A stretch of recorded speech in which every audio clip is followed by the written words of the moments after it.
Hello, જય શ્રી કૃષ્ણ. કેમ છો બધા? તો આજે આપણે બનાવીશું પાપડનું શાક, રાજસ્થાનનું ફેમસ શાક, અને એકદમ સરસ ઝડપથી બની જાય છે અને ખાવામાં એકદમ સરસ સ્પાઇસી અને ચટપટું એવું બને છે.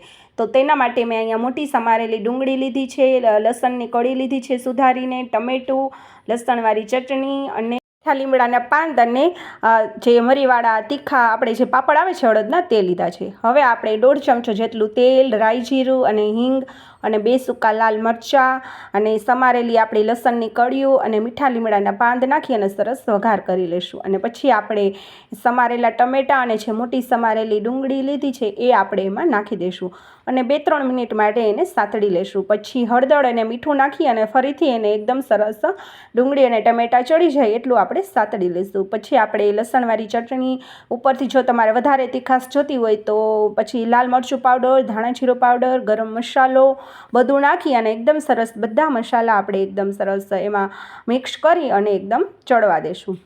પછી આપણે જે પ્રમાણે રસો કરવો હોય એ પ્રમાણે આપણે પાણી નાખશું. અહીંયા મેં 1 ગ્લાસ જેટલું આમાં પાણી નાખ્યું છે.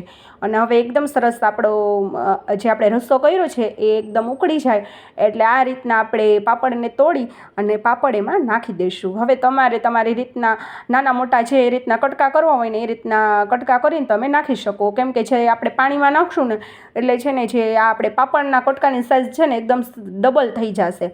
એટલે તમારે જે રીતના ફાવે ને એ રીતના આપણે નાના મોટા ટુકડા કરીને એમાં નાખી શકીએ. હવે આપણું શાક એકદમ સરસ તૈયાર થઈ ગયું છે તો આપણે એને પરોઠા સાથે સર્વ કરી લઈશું. આ પાપડનું શાક જો રોટલા સાથે ખાશો ને તો પણ ખાવાની ખૂબ મજા આવશે. તો ઉપરથી કોથમરી આપણે નાખી દઈશું. તો તૈયાર છે આપણું રાજસ્થાની પાપડનું શાક, એકદમ સ્પાઇસી અને ચટપટું. જ્યારે ઘરમાં કોઈ પણ શાક ના હોય તો તમે પણ મારી આ રીતે એક વખત પાપડનું શાક બનાવી અને જરૂરથી ટ્રાય કરજો. જો તમને મારા રેસિપીના વિડીયો ગમતા હોય તો ફેમિલી અને ફ્રેન્ડ્સ સાથે શેર કરજો અને વિડીયોને એક લાઇક અને ચેનલને સબસ્ક્રાઈબ જરૂરથી કરજો.